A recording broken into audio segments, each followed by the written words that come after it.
Bonjour, je suis Isabelle Richard, naturaliste et la créatrice de l'entreprise québécoise de cosmétiques naturels Secret des Bois.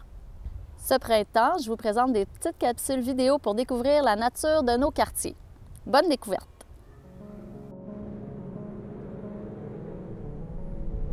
À la suite de la première capsule, plusieurs m'ont parlé du sapin, le conifère le plus populaire du Québec. Donc, je suis partie à la recherche du seul sapin indigène de la forêt québécoise, le sapin baumier.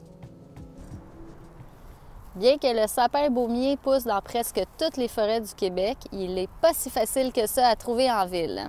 En effet, selon l'Association forestière du Sud du Québec, il est moins tolérant aux conditions urbaines et en particulier au sel de déglaçage des routes. Mais j'en ai quand même trouvé un. Si le sapin baumier est plutôt rare en ville, l'épinette, elle ne l'est pas du tout. Alors, si vous pensez avoir trouvé un sapin baumier, comment être sûr que vous ne vous trompez pas avec une épinette? L'aiguille du sapin baumier, elle est plate. En fait, elle a deux côtés. C'est comme ça qu'on le reconnaît le plus facilement. Donc, si vous prenez une aiguille, bien, elle ne roule pas entre le pouce et l'index. L'aiguille du sapin baumier aussi, elle est plus douce que celle de l'épinette et elle est de chaque côté du rameau. Donc, elle ne fait pas complètement le tour.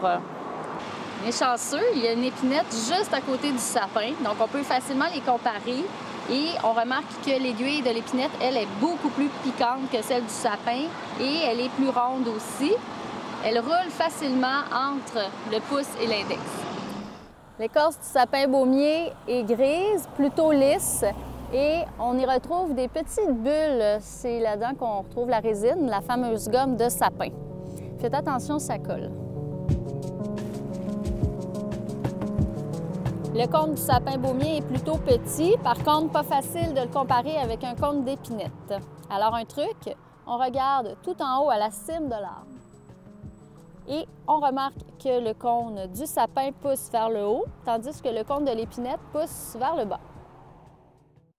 En résumé, vous pouvez distinguer le sapin d'une épinette en vous assurant que l'aiguille est plate et placée de chaque côté du rameau, que l'écorce est grise, plutôt lisse, avec des bulles de résine, et que son cône est petit et dressé vers le haut. Aujourd'hui, je vous mets au défi de trouver un sapin baumier dans votre quartier. Vous allez sûrement croiser plusieurs épinettes. Profitez-en pour les comparer. Merci beaucoup d'avoir écouté cette capsule. J'espère que vous avez apprécié. N'hésitez pas à m'écrire pour me dire ce que vous en avez pensé. Nous, on se revoit dans une prochaine vidéo de Secret des Bois.